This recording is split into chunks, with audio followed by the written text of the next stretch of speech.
right, welcome to Money Misfits. I am Professor Heath, and I am here with Aiden Takeuchi and Ana Floyd, two former students of mine who have recently transferred off to a four-year university. I was thinking most people who took the two classes that you were in, if they come across this podcast episode, they're going to be like, what the fuck are those two? How did those two make it onto this podcast? But like they'll know who we are. Yeah. They will definitely know who you are. And the obvious answer is they fucking talked so much in class that they likely have something to say here. Yeah, we made an impression. We did. We're some yappers. I appreciate you guys taking the time to join me. I mostly, so like I'm doing the podcast to sort of demystify conversations around money. And so I want to say that most of what we have planned to talk about isn't specifically totally about money. I mean, I'm going to try to wrap some money questions in, but I think that, you know, for college students transferring from a community college off to a four-year university, the whole process of recruiting for jobs straight out of college, the transfer itself and like the adjustment, it happened so fast. It happened really fast for me. And I just figured that I would really love to hear how you guys dealt with the challenge, if there was a challenge, how the transition was, what the recruiting process is going to look like for you. So I just wanted to get your experience. Absolutely. We're ready. Okay, so like to start with, why don't we just talk about, I mean, there's obviously a lot that I would love to cover about your time at CSM and who your favorite professor was. Obviously, it was me, right? The names of the other Yeah, I actually ones. can't really remember. I remember Keller. Keller's a good guy. But but what I'm thinking is like I would like to maybe start the conversation of your journeys, like sort of when you got accepted to the schools that you applied for, how you decided to like what crossed your mind, what things were important to you when you decided on the actual campus you were going to transfer to. Yeah. And so I'll let like maybe both of you answer each of these questions, but I'll let you guys decide who wants to go first. Well, she knew where she was gonna go the whole time. Kind of. Kind of. And then there was like a little curveball she was thrown. And then I had no idea where I was gonna go. I was like, everyone who leaves like the Bay Area and goes down south is so basic. Like everyone does that. Like wow. And then all the schools I applied for were in LA and San Diego. So I ate my own words, and then I was like really excited about Long Beach, but I just didn't feel like it was very transfer friendly for me. And then I had like kept putting away like the schools in San Diego because I was like, oh, that's just too far. Like if I ever want to drive home, it's like the worst drive ever, and it is. But I finally came around that like San Diego State was like a perfect school for me because it just had great weather and it was just like reputable and fun, and I found like I could find community and stuff there. So yeah. I got into 5 amazing schools, and I was really torn, I think, between my top 2, which were UCLA and Cal Poly. And I always had like some kind of inclining that I would go to Cal Poly just because it felt so familiar being from Half Moon Bay. They're like very similar layouts of a town. Yeah. And some of my closest friends went there, and also it's like close enough to home without feeling like I'm still in the Bay Area. So my decision to go to Cal Poly ultimately came down to a few things.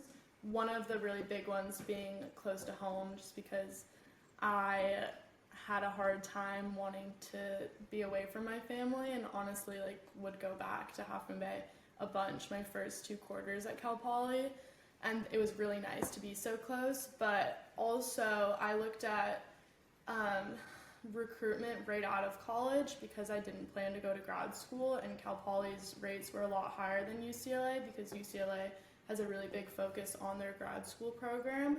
So I think career-wise that was my bigger decision of why I chose Cal Poly. I also do like their learn by doing, and going to school there now, like you could tell it is really hands-on, and I love that. Yeah. So you got accepted to UCLA and Cal Poly? UCLA, Cal Poly, Berkeley, UCSB, and San Diego State. Wow. And Cal Poly was the school of choice. Very cool. Very cool. And then I applied to I went to a variety of schools. Well, actually, no, I didn't. I applied to 8 schools, and then I did get into all 8. I got into Riverside, Santa Barbara, UCSD, UC Irvine, uh, Wow. Northridge, Long Beach, Fullerton, and then San Diego State. No shit. Did you guys worry at all about the academic rigor of the schools that you were thinking about transferring to? Was that a concern, even for Cal Poly and San Diego State? Like heading into your first semesters or quarters, were you concerned about whether or not you were academically prepared? I did not feel concerned, but I think I was definitely overly confident because it was like definitely switch up, especially switching from semester to quarter. Yeah, But I wasn't concerned at the time. got it. What was the big? What were like the things that you guys worried about the most, like leading into your junior year? I remember for me, I definitely worried that I wasn't going to be academically prepared. I suffered from imposter syndrome like nobody's business. And so I was convinced I was going to go off to Cal and fucking fail miserably. And then I was also like really worried about how I was going to make friends. I was like, man, like, am I going to make friends when I get up there? Like, how's that whole thing going to work? Like, everybody's already going to know each other and I'm coming in midstream. So, like, what was it that you guys worried about? Um, for academic rigor, I wasn't like too concerned. I knew, honestly, like what I learned from CSM is like rate my professor. If you put in the work ahead of time, you don't have to put in as much work down the line. Like if you put in good teachers, you're thorough, you talk to people, you ask for advice from other people, you ask what teachers they like, what classes are good, kind of you put in that work ahead of time, then you set yourself up for success in what kind of classes you take. And so even though I was taking like harder classes, it was very like balanced. I was able to ask for help, and there is more of like a community out of 4 year regarding like classes and stuff. Like you can study with other people, ask other people for help, and just stuff like that. So academic rigor wasn't too bad, especially my latest semester, because I had to wrap up some GEs, which was a little frustrating, doing 3 years of community college, then transferring to a 4 year college, and then, or you only have 2 years, and then you're taking like GE still. Yeah. So for my last like year, it's all my like major core classes for marketing and stuff. But I did find it a little frustrating that I was still taking like upper division GEs. But as far as like academics, that wasn't like my main worry. Kind of like I kind of knew like how I learned and stuff and what I was looking for. And Yeah. in the school I picked too, I wanted to make sure like I personally didn't apply to UCLA because I just thought it was going to be too rigorous and stuff, and I have friends that go there or went there, and they would just spend a lot of time studying, and that just kind of wasn't. I'm not afraid of hard work, but I don't. Like, I'm not going to go to school to study that hard. Too much. But yeah, and then I didn't apply to like Berkeley and stuff because it just felt too close for me. After doing 3 years, I wanted to be a little further. Yeah. And then I can pass it to Anna because I know she has. I think going back to your question of like what I was afraid of transferring was definitely the social scene, just because I obviously had friends there, but I don't want to like stick with my friends from high school, so I was kind of worried like, oh, like how do you make friends, especially like I did end up living with those friends I know from high school, so I was worried that I wouldn't be branching out enough. I also was just worried that I was behind because like Cal Poly is so learn by doing. I feel like my first month there, I was meeting all these freshmen that were like 10 steps ahead of me. It felt like, like in every single class, with Cal Poly small classes, so we'd introduce ourselves with name, major, what we're involved in on campus, and like I was like, I'm not like sorry, like I'm not good. and that was like slightly isolating. Now that the year's over, like I have something to say finally, but I think those were my main concerns, is just like feeling behind and the social aspect. Nice. How about financially? Is that something that either one of you Yeah. have to For worry me, about? um, so like obviously like when I moved there, I didn't have like a job set up. I was really excited to apply. Like when I first met, this was kind of part of also what like made me feel like welcomed there, was that like I had talked to this recruiter and she was like, I've gone to like three of these college like events in the last 3 days and like you're the only person I'm gonna remember. So that made me feel really good. And she was like, come find me on campus if you do choose San Diego State. Like I have a job for you. Luckily, that was my first little introduction, or not luckily, that was my first little introduction to the job market, and I did not get that job on campus because the campus jobs are super competitive, so that was a little disheartening. So I was door dashing. No shit. And I did that for like a month or two because I just was like bored and I was like, I'm not used to like not making money. And then I hit a curb and it cost like $3,000 while I was door dashing for a $9 DoorDash order. So then I said, no.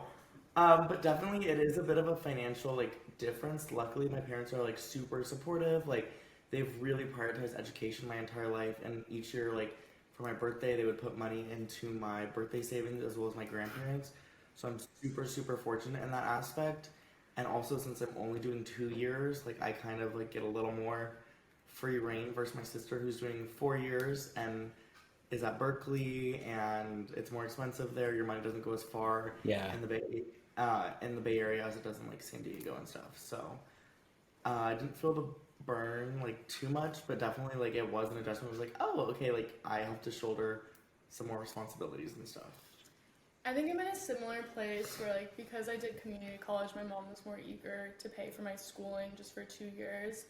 And so I feel very fortunate in that. But the biggest financial difference is, like, being in college, everyone is always doing stuff and spending money on stuff. And, like, those, like, breakfasts and coffees and shopping all really add up. And I was like, oh, I've worked, like, so much in the last few years. I'm going to just, like, really focus on school my first 2 quarters, and I blew through my savings so fast. Like all that spending money was gone in those first 2 quarters, and I ended up getting a job. But I was actually very happy about the job because it added structure and discipline into my routine. But that was like the biggest financial shock, was just like how much you'd be spending on a daily basis. Do do you guys so we're obviously transitioning now into you land on campus, right? So it's either, I guess it's the quarter system at Cal Poly and the semester system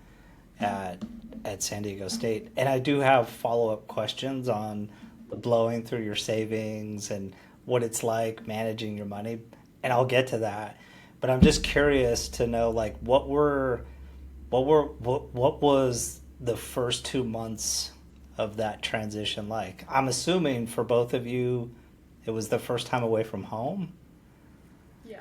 And Yes. so first time away from home, being a junior transfer as opposed to a freshman, like how was the experience? Was it as awful as you thought it might be? Did it exceed your expectations? Was it tough? Like how was it initially?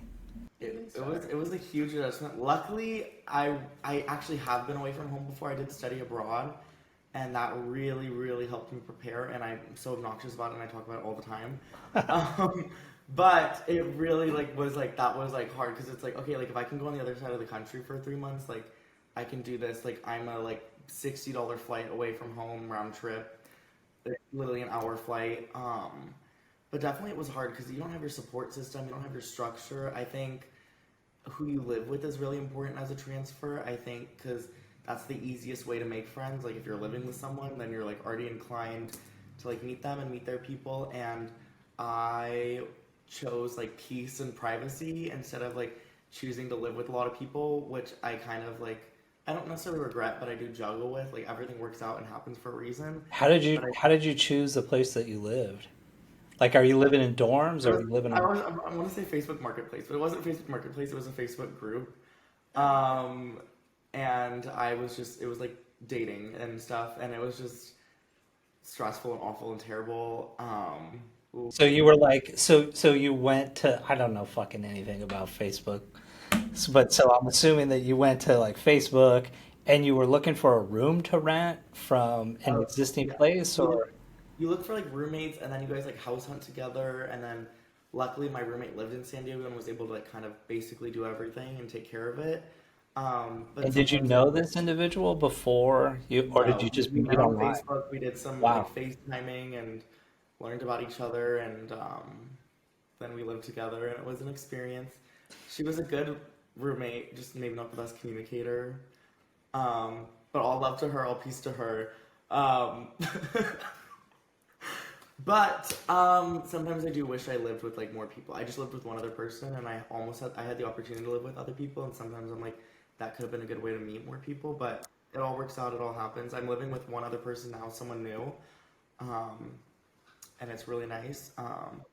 And Anna, you mentioned you living with friends from high school.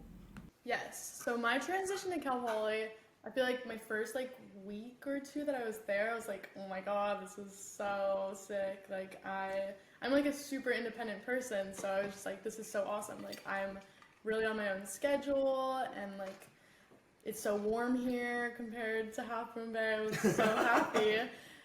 And then like once school started, I had a full just like huge like crash out. Like I was like opening transfer portal, like did I make the right decision? Like should I have gone to UCLA? Like should I transfer again? Like talking to my mom about like dropping out and starting like Wow. a nursing program. Like I thought I made such a bad decision. I was like I actually switched my major after being in Cal Poly, but the major I was in that I transferred in just like felt so just like I don't want to say stupid because like it's a really cool major, but I was not being challenged, and I just like was so frustrated. And I realized like I still love my friends from high school that I knew, but like we had totally grown into different people with different interests. And like although I love spending time with them, I wasn't super keen on like their friends and like doing stuff with their friends. So, like the social scene was like kind of hard. And I definitely came home a bunch.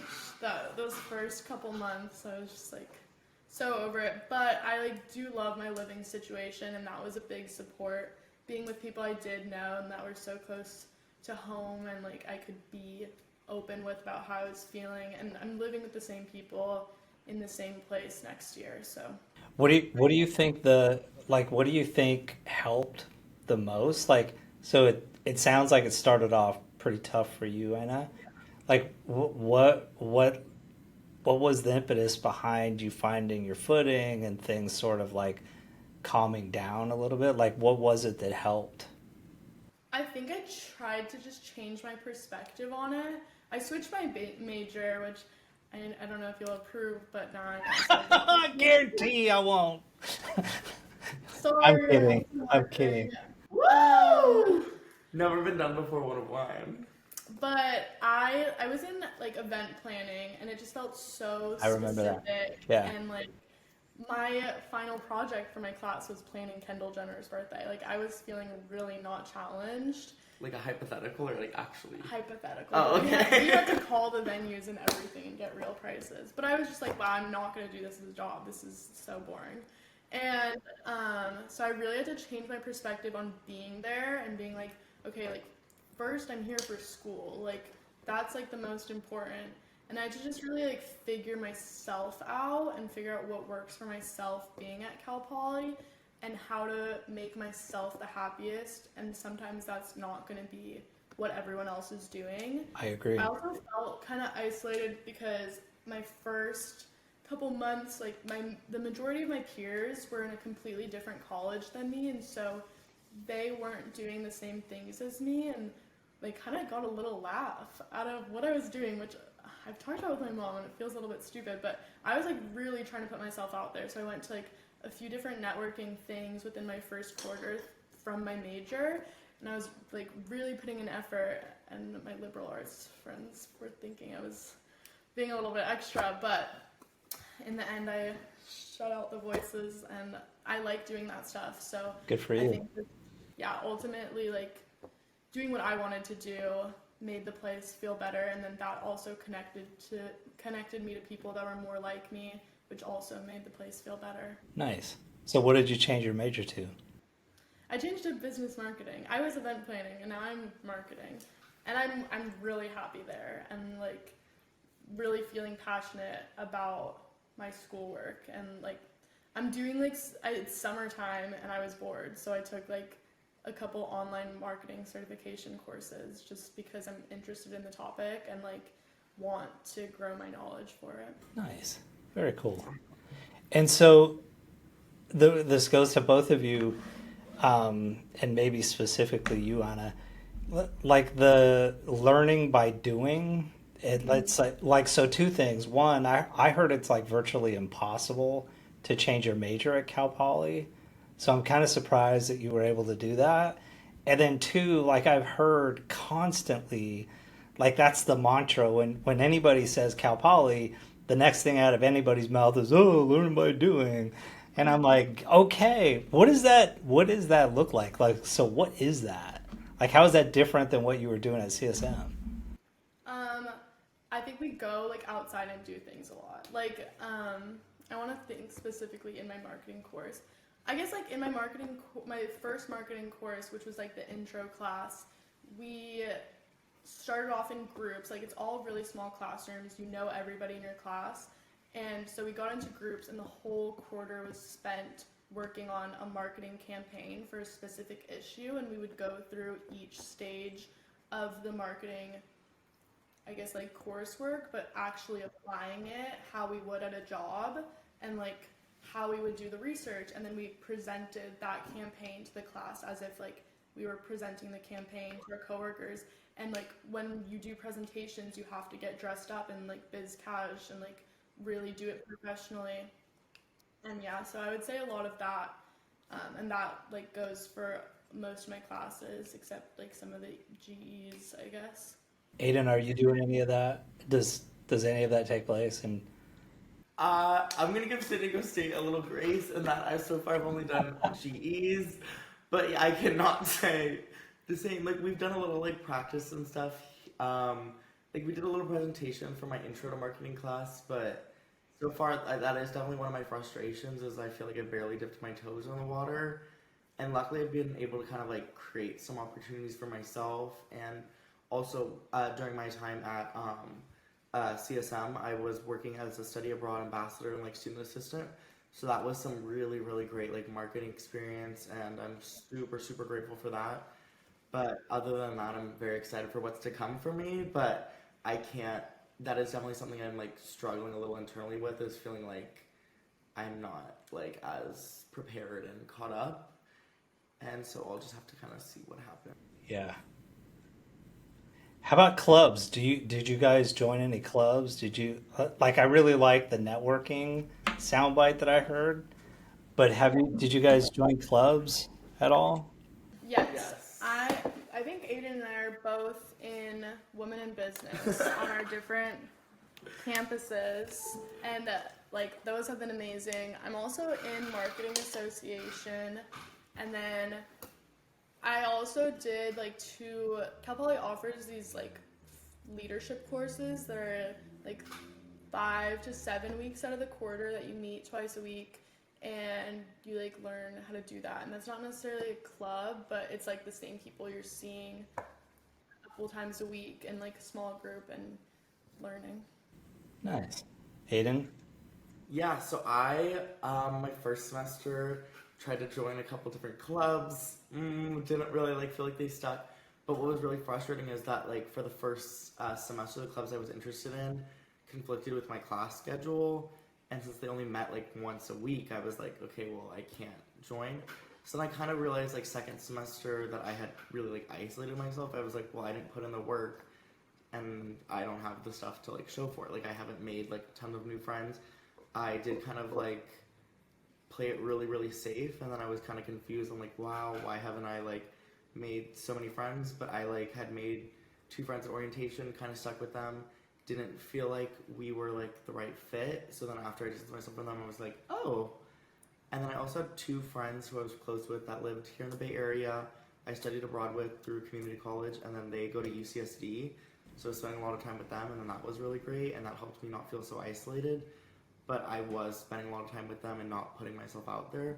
So the second semester, I made like a vow with myself. I was really interested in women in business, but I personally had a lot of conflict, like inner conflict. No one else cared. Literally, not one other person cared except me. I was like, I'm not a woman. Like, I'm really like invading like this divine feminine space with my extreme masculinity. And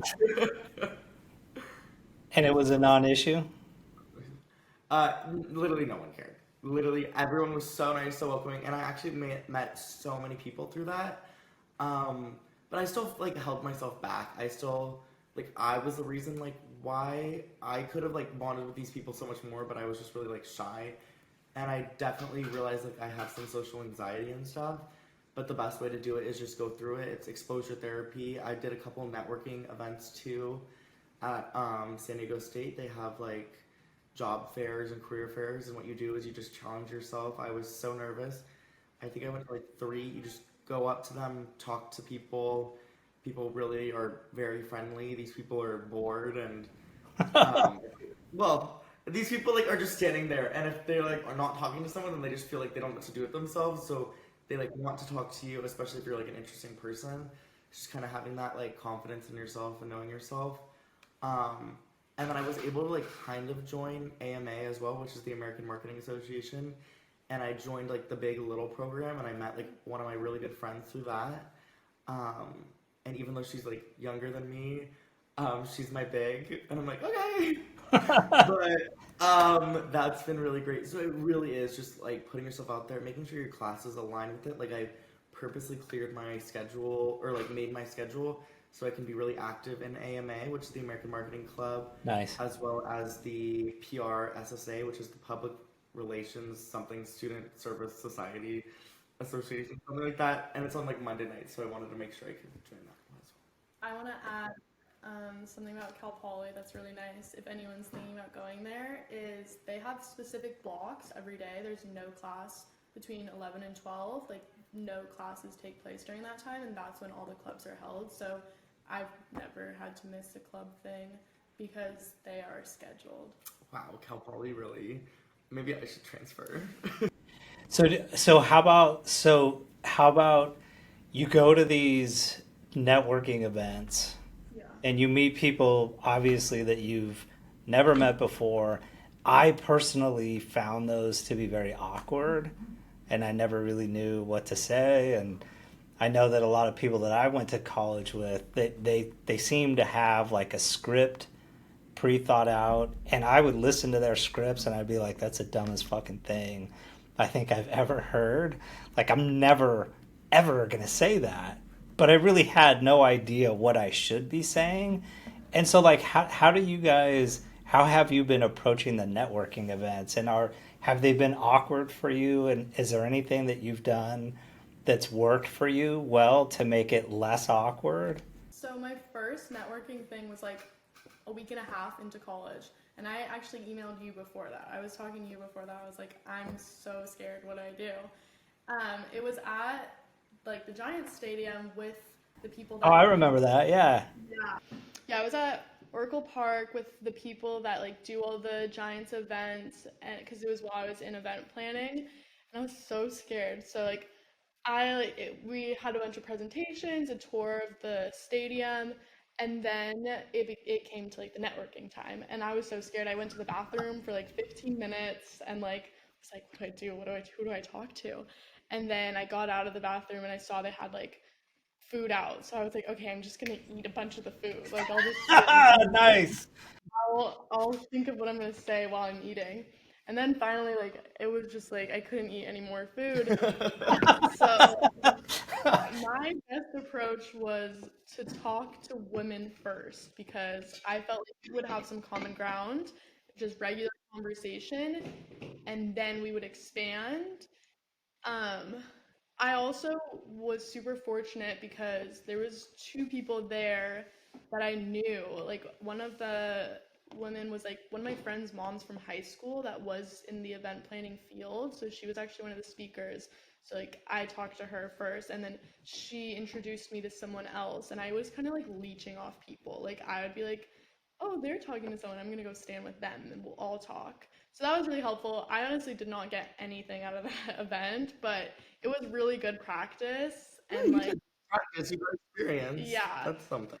Um I do have like somewhat of an elevator pitch now. Like we were taught how to do the elevator pitch in my classes and like we had to present those. So I do feel a little bit more confident in those networking What events. is the elevator pitch? Yeah, let's hear it. I'm not You, gonna you don't say have to get you don't have to give me the specifics, but if you could just bullet point. Okay, ready, go practice. Hi. wait, no, I'm gonna just Oh, say the okay. Oh, structure of okay. it. I say my name, my major, and like what year I am, and then talk about the experience that I've had, and like, yeah, like what I'm interested in, and then I kind of open it up to like, what about you? And then let them talk. I feel like it's really easy to just talk about yourself, and then it's like, this other person's like, okay. So I try to make that elevator pitch like 30 seconds and Nice. then talk about them. But like really get in those key information of like my major, my year, what I'm interested in, and what experience I've done. Nice. Huge. Listening to you speak, I was fucking petrified of those networking events as well. And so I didn't lock myself in the bathroom for 15 minutes. Instead, I went straight to the food. And I also ate a considerable amount at my very Yeah. first networking event.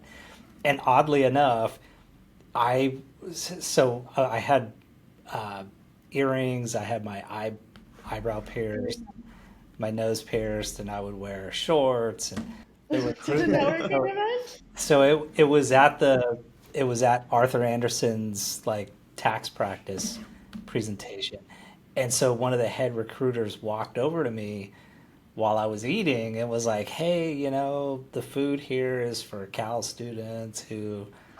Yeah, and I was like, "Dude, what the fuck are you talking about? Like, I'm a Cal student. I go to the business department, and I came here specifically to meet you guys." And so it was this really awkward moment that transitioned into like a really positive conversation. And I ended up getting an internship at Arthur Anderson. Awesome. And it started from that conversation. But I remember my experience, I defaulted back to asking like very genuine questions about like what is it like in the office, what's your experience like how do you enjoy going to work and doing what you do, and like how does somebody new survive that first experience, like what's the training like, what are my responsibilities like. So I was asking like really authentic questions, and I think that helped me feel make it feel less awkward to me. Was this like, hey, I would really like the answers to those because it would help me sort of decide what direction or what company I should lean towards. And so I really liked your pitch where you kind of give the 30-second pitch on who you are, but I would encourage you to follow it up with asking like super on point questions about like why the fuck should I consider going to work for your company, right? Like this Right. isn't. No, yeah. A lot of the clubs really helped me prepare for that stuff, actually, which is really interesting. We haven't gone over it too much in my classes. Yet again, I'm just hoping that's just like a little blip. And I'm excited for this next year. But I think some things that I've definitely learned is it's like go by yourself kind of to these networking things, or not go by yourself, but like if you are like clinging to another person, that's something they kind of notice. They're like, oh, this person's not ready. Take a genuine interest in what they're saying, and also like kind of have something about you that's like somewhat memorable. Like luckily for me, that's just kind of like my appearance and like how I am that I'm very memorable. But yeah, a lot of people I notice get like really like shy and quiet. But yeah, you want to interview them too, because then you have that confidence and they perceive that as like, okay, like, yeah, they got it. Like, what can we do to make this a good place to work for them? You really want to ask what a day in the life is. I went to this like very interesting company that was offering me a job, but it was like it kind of felt like a scam. And I was like, let me just like go and suss it out. It's good business experience. And it was like door-to-door sales Oh, stuff. And I was was like, it oh Renewal by Anderson? no, it was like the Aspire team for like AT&T plans. And I was like, I don't think I want to do that like at all. Like I kind of thought it was gonna be like something else. And I thought it was like an internship too. And they're like, no, it's a job. And I was like, well, I want to get my bachelor's. Like, what do I need to do to like work here? And they're like, a high school diploma is cool. And I'm like, okay, if that's all I need to work here, then like I don't. Yeah. So How about advice for CSM students right now? Like, do you think there's something that CSM students could be doing their yes. sophomore year before they get to campus that would help them with that stuff? I was gonna say Aiden actually has a friend that I have on LinkedIn, and she's like constantly posting the stuff she's involved in, and Lucky. Yeah. yes, Oh my and gosh. she goes to CSM, and I feel like whenever I'm on LinkedIn looking at people doing stuff while they're in CSM, I feel like I totally missed out on an opportunity just by being like, oh well, I'm in community college, I'll do this stuff when I'm like at like real college, but there's so much you can be doing right now. One, literally, I was the same thing. I was like, oh, I'll just wait till I get an internship. You can literally get an internship from community college. I know that of this one place, and they are like very like down low about it, like very discreet, like they don't want it publicly talked about. Um, and I'll tell you it after. But they really prioritize community college students, and so I applied after my first year of San Diego State, but having been a community college student, thinking like, oh, but they really, really want to give those opportunities to the community college students because they know they're not like as prioritized. Some of them you have to travel for, some you have to pay for, but any experience is good experience. I think ones you have to pay for, maybe you don't necessarily need to Yeah. do. I think you Yeah. can find ones that I think, especially like in this day and age, like unpaid internships or internships where you have to pay to be there is kind of like no, not okay. I have a very like hard stance on that, but I think there's so many things you can be doing. Especially, we're lucky enough to live in the Bay Area, so close to San Francisco. Like there is stuff everywhere, and it's also like making something out of nothing, sort of. Like whatever you're doing now is experience, and that experience will bring you closer. I totally agree. I think a lot of things people miss out on is people go to community college, clock in, clock out. They go to class, leave immediately after. What people should do is they have so many jobs and careers and things they're looking for at CSM. CSM is constantly trying to put the community in community college. Yeah. And so luckily I was able to get a job, but they're like, even if it's just like a front desk job, a librarian job where you can get paid and do your homework while you're sitting there, but you're on campus, you're talking to people, you're meeting people, you're helping people. um, CSM does host events and stuff and talk to your teachers, but I get an on-campus job that shows that you've worked for the government, the school district, the city, a school, an established thing, or look around locally for internships. There's like I really do wish like I kind of took in more, did more, especially because when you're at home you have the time, and then also yeah. I would like to add, I think like networking is a lot easier than you'd think in community college. Like I feel like it's like so intimidating to talk to people in your classes, but like you guys are all in the same place and Oh, like is it really intimidating to talk to to people have in No, a yeah, that's one-on-one conversation, like How talking ironic to a that group is comment is. so much easier than like actually becoming friends with people in your class. Like Aiden was my friend in class, and like for the rest of our class, I was also friends with Eva, but like besides that, like I wasn't really like establishing great connections. But I know it was annoying that we were talking, but I like kind of did make some connections. Like Blake that sat in the front, I ran into him a couple times and he remembered me and No we said kidding. what's up to each other. So wow, that's Well, there it's you go. crazy. connections, you know? And like it's nice to see people you know out in the world and like not be like, should I say hi? Like I know they know who I am, but like are we Yeah. gonna talk? You know, I think like I think also it's nice to have that. yeah, rate my professor again, talk to your teachers, but also yeah, for like bonding and stuff, since it is community college, there is like kind of all sorts of people in your classes. Some of these people are like business professionals, they have their own business, but they're coming back because they want to get certifications or whatever. And I think one of the classes I took was astronomy, and I took an astronomy lab at night. It was like a smaller class, there's about 30 of us, you work in groups, and like you really like get to know those people. Like it feels really like bonding and like nice, you guys kind of become close knit, because a lot of people are quiet or closed off and kind of just go in, go out. But I think honestly, make the most of it. Like, even if it's just going to the gym on campus and just spending some time there, like just spend an extra hour or two, stay after class and do some homework. You get what you get what you put in. Yeah. Like studying abroad too, I made really, really good connections through that. And it really like kind of flipped how I felt on campus. So yeah. How about what's in store for you guys this coming year? Like, what's the goal? Obviously, graduating is the goal, but like, how are you going to tackle the job hunt? When do you think that's going to start for you? So I have an internship lined up for the whole year, this coming year in SLO. Um, it's a marketing internship that I'm doing for a nonprofit volunteer company that gives food. It's a farm, and they give produce to food banks and homeless shelters. And I got this through volunteering. I spent a lot of time volunteering at like one of the homeless shelters in SLO when I didn't have a job, because like I really needed to keep myself busy, and this was an issue I like really held close to my heart. And it helped me get this internship that I have for the next year. So I'm really excited to be doing that. And then I also got an on-campus job, just because like the networking through having those on-campus jobs at Cal Poly is so awesome. Like, Yeah. they'll always help you get a leg up when you're talking to alumni and Cal Poly staff. So I'm super excited about those both.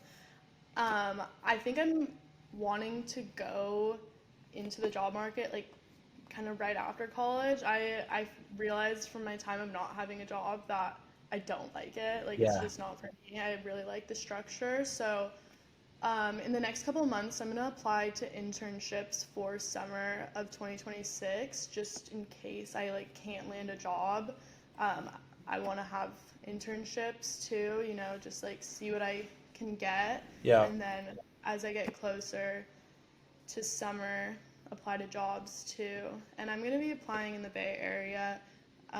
My mom has been in Chicago in a few years, so I kind of, she's living in Marin right now, so I'm going to try to get a job in San Francisco so I can see her more often. Nice.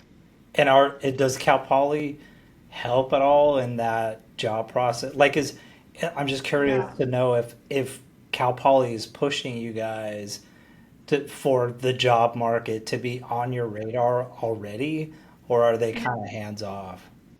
Super hands-on. I got an email like 2 months ago, especially College of Business, being like, hey, reminder, like, tidy up your resume, start applying to those internships for next summer now. Nice. And like, your professors are always going to help you. They're always going to reach out with opportunities. It's all just about like putting in the effort and actually doing those opportunities.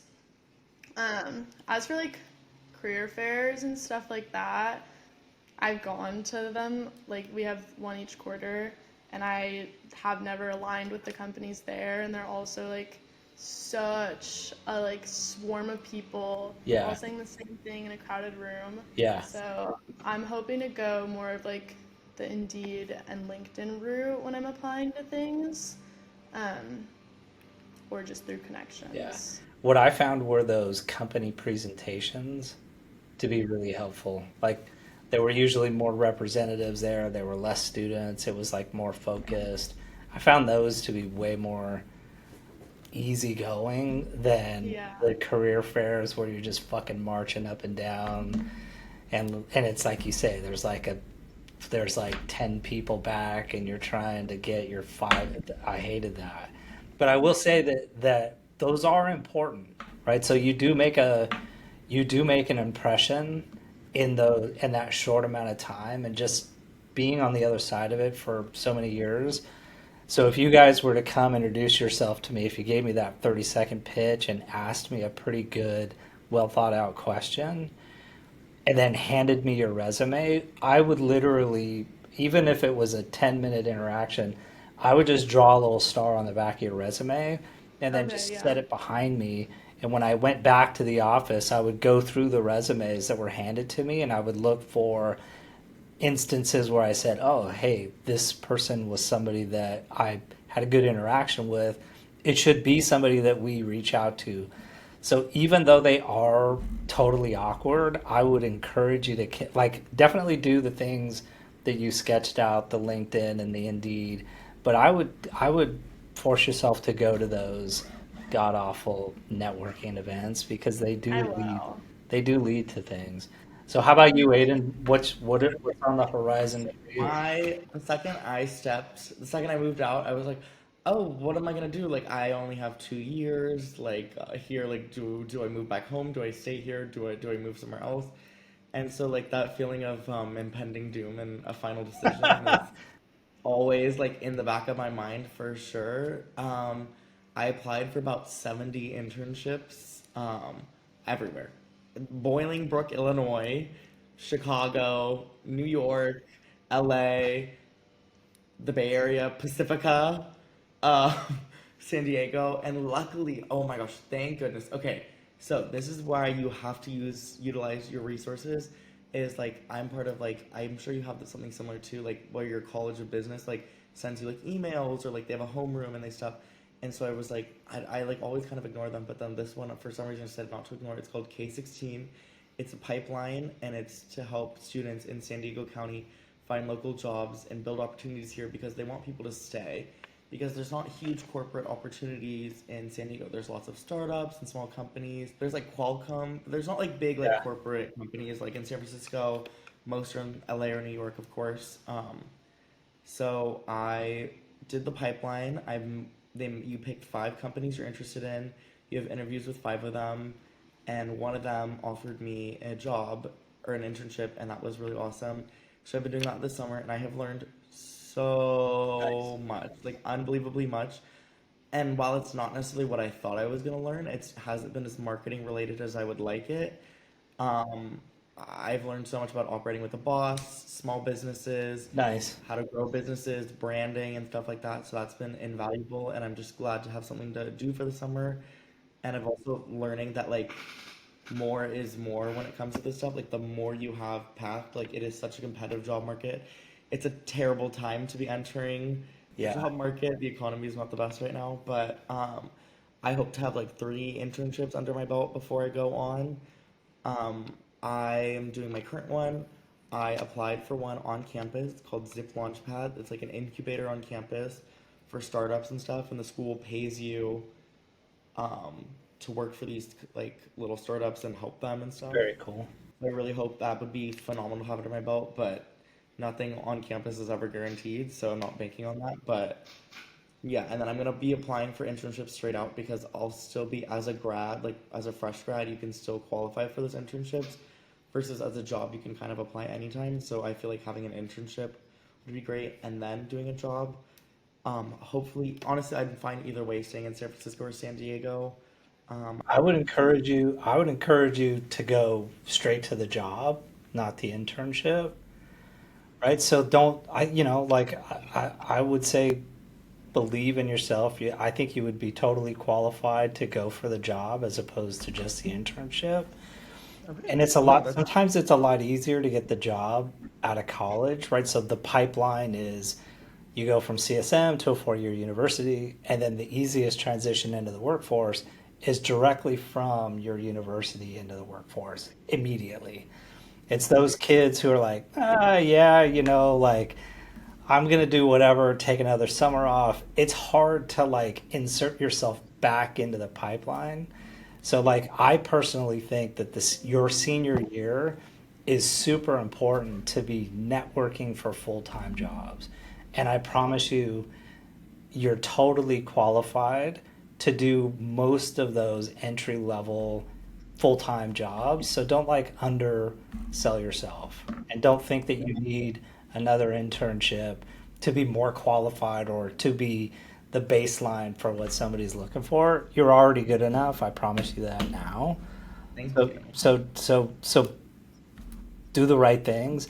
And then the other thing that I just wanted to mention when I was listening to both of you talk was that this idea about applying via the LinkedIn Indeed route, a lot of times what will happen is we will be reactive to what we see online. So maybe a company that you really want to work for, or something that seems somewhat interesting posts a job online, and so everybody sort of applies to that. But what I would encourage you to do is to like come up with a list of companies that are really, really attractive to you that you really want to work for. And don't worry about whether they have an opening or not. Identify like one of the recruiters that work for those firms and just independently reach out to them, send them your resume, and literally cold call as many people from that company that you can, because it shows a lot of initiative. Like, so as a recruiting manager, if somebody was like actively reaching out to me, expressing interest in my company, it's like, man, this is going to be a really easy use of my time. Ana or Aiden really want to work here. So if I spend any time interacting with them, the chances of them landing on the doorstep and being happy in the office is really, really high probability. So I would encourage you guys to actively look for companies that you do want to work for, not necessarily just limiting your searches to those opportunities that look like they're available. Yeah. That's really, really good advice. I think you're so right. Yeah, I'm gonna apply for internships like Ana. I'm gonna just do Anna's doing. I'm gonna apply for internships and um, apply for jobs too. Okay. Yeah, one of my classes, we actually had to do that. My like first business class, she made us pick out like 5 of our favorite companies, and then for 3 of them, we had to go onto their LinkedIn, find out who the recruiters were, Nice. set up coffee talks with 3 of them. Very cool. Yeah, so it's some I good. That's another example of like the learn by doing. Like Cal Poly is so hands-on. I need a refund for my tuition. That's huge. That's huge. Okay, I want to do like at least 2 more topics. Yeah, Okay. let's do it. So so I definitely want to know what I could do at CSN, like what I could do inside the classroom that would benefit students. Like what can I improve on? What can I emphasize? Was there anything that I was doing that you think back and be like, fuck, I can't believe I remember Professor Heath said that? Or like, what should I be doing to help better prepare CSM students for the 4-year university life? I think, people are gonna hate me for saying this, but I think making the use, you let us like leave early class a lot, which was super, super nice. But I think like if you do want to like add in opportunities or talk to people more, like you have the time where people are gathered and stuff, have them talk to each other. Like, there's no rush, I guess. Like people, like when they sign up for these classes, they expect to, or like they've cleared their time for that allotted time. And so like I think some group discussions could be fun. I mean, I think you did a really great job. Like honestly, your class was so fun. Like I looked forward to coming 20 minutes late every time. Yeah, exactly.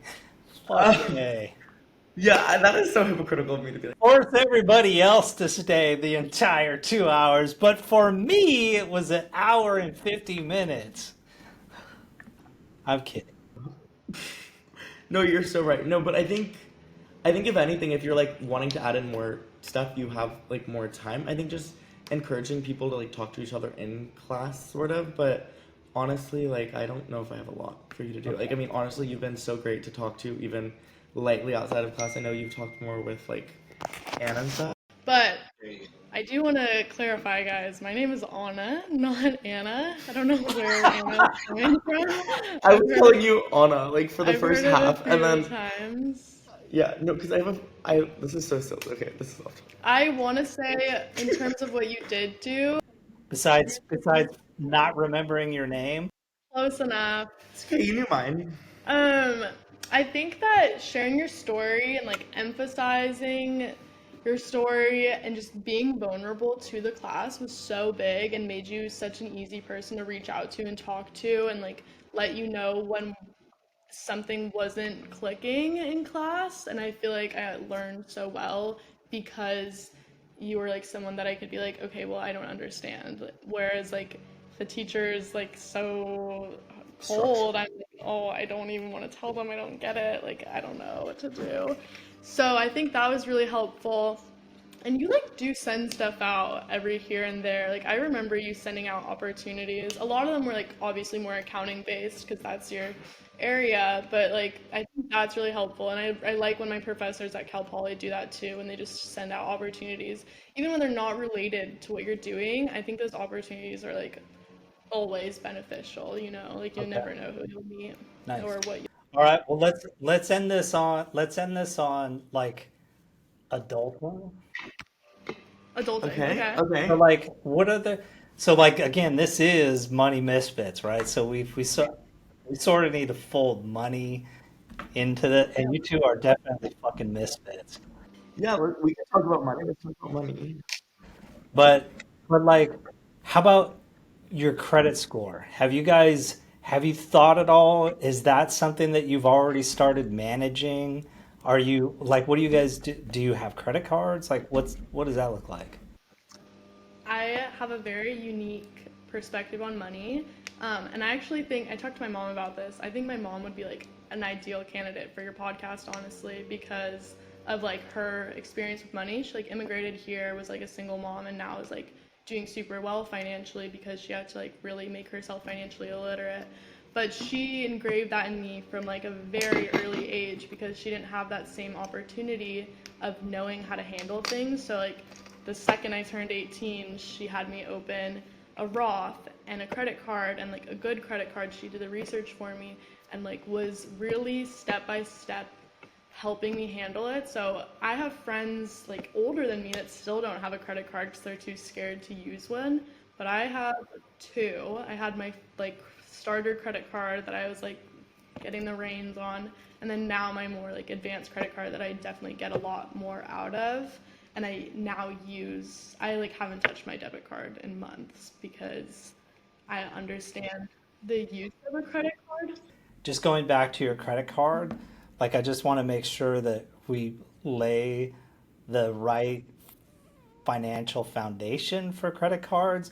Like, Yeah. so are you using it to buy things you can't afford and then making the No. minimum payment? Like, how are you using your credit card? Okay, I have a really good system. So I have four non-credit card accounts. I have Wells Fargo checking, Wells Fargo saving, American Express high yield savings, and then my Roth.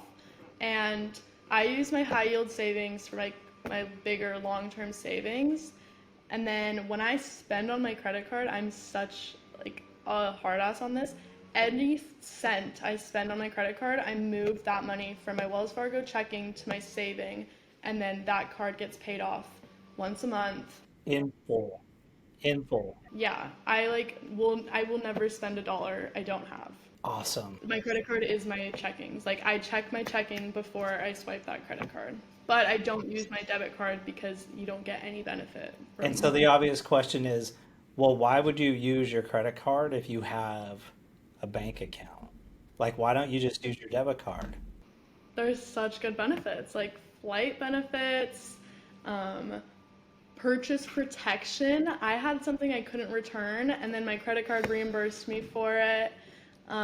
Just points in general. Like sometimes I'll get a Sephora gift card. I'm like, yay! Or Amazon. I can redeem my points through Amazon. It's free. So I like those little benefits. Power to your mom. Power to your mom. So dude, I never used it. So I used credit cards when I was your age, and I got into so much trouble. And I was like, fuck credit cards. I'm never using a credit card ever again my entire life. And then during the pandemic, when I was writing my book, I was like learning about credit cards, and I was like, fuck, I can't believe I haven't been using my credit cards the right way.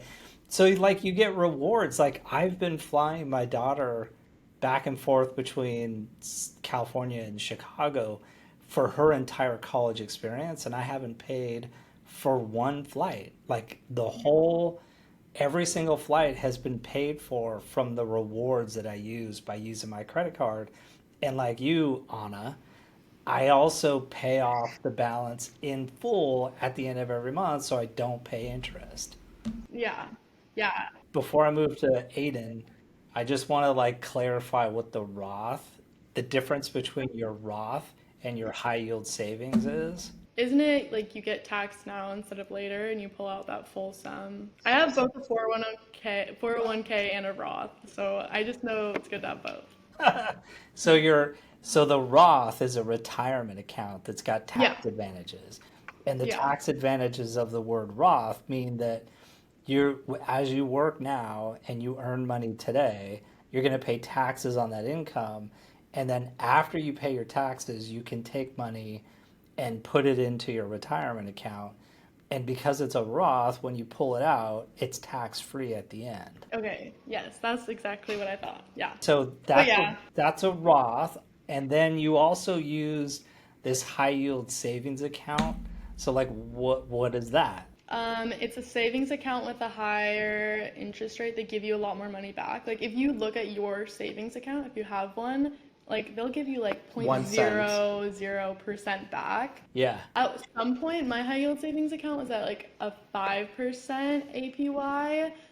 It's now down to like 3.4, but it's the American Express one.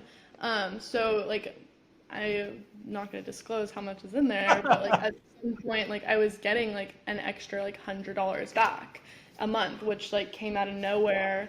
So that's like a good way to keep your money and grow it.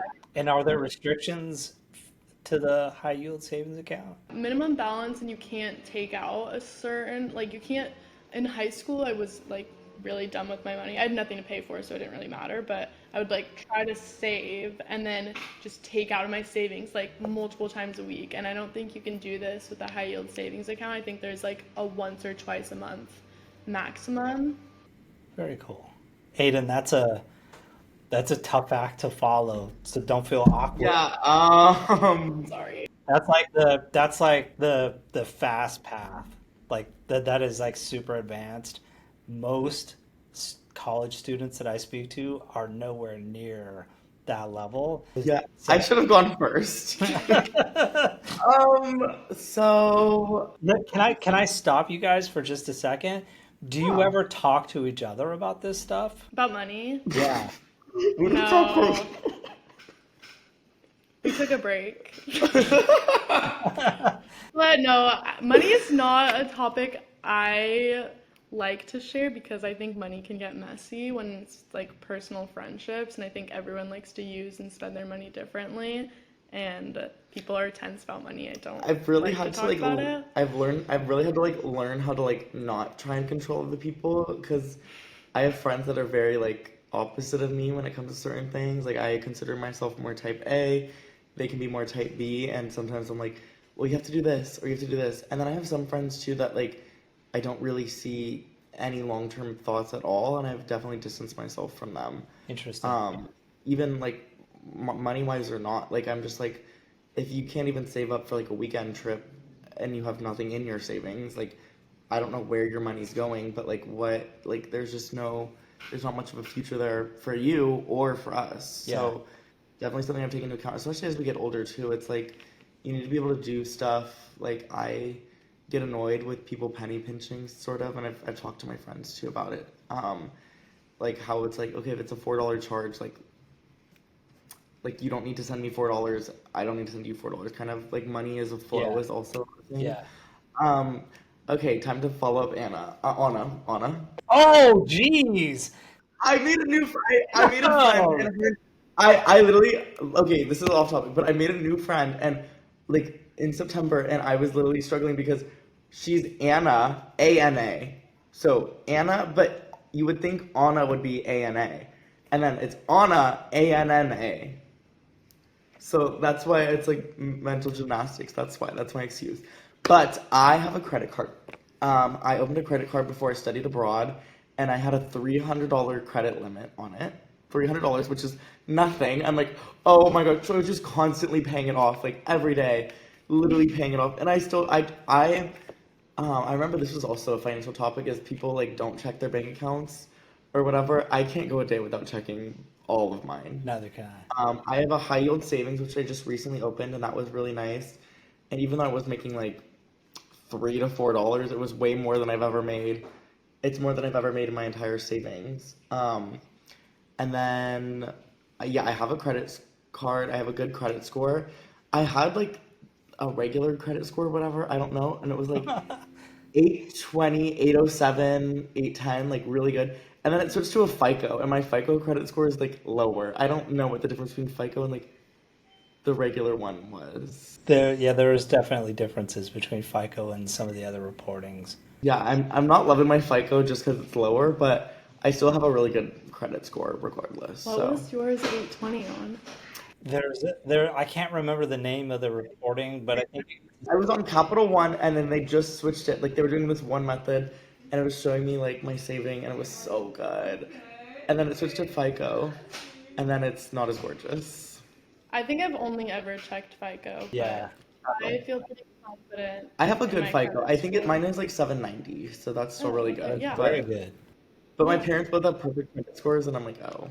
My son was giving me a hard time because I was bragging about my credit score at a car dealership, and he's like, "Only old people flex on their credit score." I'm like, "Dude, no way!" So I'm going to use the two of you from now on. No, I think like a lot of my peers talk about their credit score, honestly. I'm like Cal Poly is like everyone is type A and everyone cares about their future and everyone Ooh, I cares what they're love. doing. You know, I so when I asked like, do you guys talk about money? So like, that's a really common conversation for me and my friends. And it's not, so I don't say, hey, like, why the fuck are you spending your money on that? Like, those aren't the conversations we have. Instead, I have, hey, I'm thinking about doing this. Like, does this sound like a good idea? Is this something that you would do? Like, or I have this chunk of change and I don't know what to do with it. I'm considering this. Like, I look for my friends for advice more than I do the preaching. And so that's what I was wondering if you ever reach out, or maybe who you reach out to for advice on money. My mom, Yeah, like my mom is my biggest success story, and I feel like anything she's gonna tell me is gonna be right. yeah. My dad is who I lean on to, and my dad also like made a name for himself, like kind of like rags to not riches, but like he grew up in poverty and stuff, and then now he's like a successful doctor, and he paid his way through college, grad school, and medical school like on his own, and it's Wow. just extremely successful. And then now my sister's like his like successor, and I'm like, oh okay. Big shoes to follow. My little sister, no, my younger Oh sister shit. is like so insanely. She's a girl in woman in STEM, but I've started to learn like I can root for her, and because I can also mooch off her down the line, and then, and also I was like, oh, like my sister's gonna be successful, so I can just mooch off her. Like I don't need to be successful, but that is just such an ugly attitude, and it's like I can be successful too. And I've had her help me with her resume. She's super on it. She goes to Berkeley, interning. She's gonna go work at Tesla for a semester. So that's It's not about like like what I try to tell my kids or somebody who's like, oh, I don't fucking talk, I don't care about money. And it's like it's not really about being, I mean, it could be about being rich. Like some people do like managing their money to be rich. But like you can make a lot of really nice life choices if you have some flexibility, right? So if you have an emergency fund, maybe you don't have to put up with the shit boss, right? So maybe if you have a 3 month emergency fund, like maybe it allows you to leave a toxic environment and go look for something that's more healthy. So like thinking about money isn't necessarily about being greedy and rich. It's like providing you an opportunity to be like the best version of yourself and having the flexibility. So like I would encourage you both to like continue, like it never ends. Like your life's situations change constantly, and so it will change the way you make decisions about your money, and your priorities change, and so it'll change the way that you spend. Like what things are important to you now are going to be totally different than what is important to you 10 years from now. So you're constantly learning. It's like being healthy. It's like your financial Yeah. health is just as important as your emotional health and your physical health. So I do want to talk about my switching major because it was hard, and it is at Cal Poly. So basically, um, thankfully, I already had some business classes under my belt, including your accounting classes. So that gave me a leg up, but I ultimately got denied right away. Like it was like you have a Yeah. year and 2 quarters left. Like you're not switching. I think at the time I had a year and 1 quarter left. I was applying to switch during winter quarter. So then I had to write a 2-page paper, make a map of when I would take each required course and how I would get it done Wow. on time. Yeah. And then also like meet with the board of like business and like really argue my case. And then I got approved like I guess no, that was still during fall. I got approved the first week of winter quarter and then like last minute applied to some business classes. But it was really hard. So if you are going to Cal Poly, like make sure you really think about your major because switching as a transfer student, like they're gonna tell you is impossible, but also like you can fight it. You just have to be like super dedicated. I mean, if you think about what you had to do, there's so many life lessons in what Cal Yeah. Poly made you do. So they were like, "Hey, like you want to change, fuck you, you can't change. You got to stay on the path that you're on because you're going to graduate. We need to get you the fuck out of here." And the reason why they were open to letting you change was because you articulated how your situation was going to lead to a successful outcome. And so like Yeah. that could apply to any argument that you enter into with whether it's your partner or your future boss or a friend, like having a workable solution.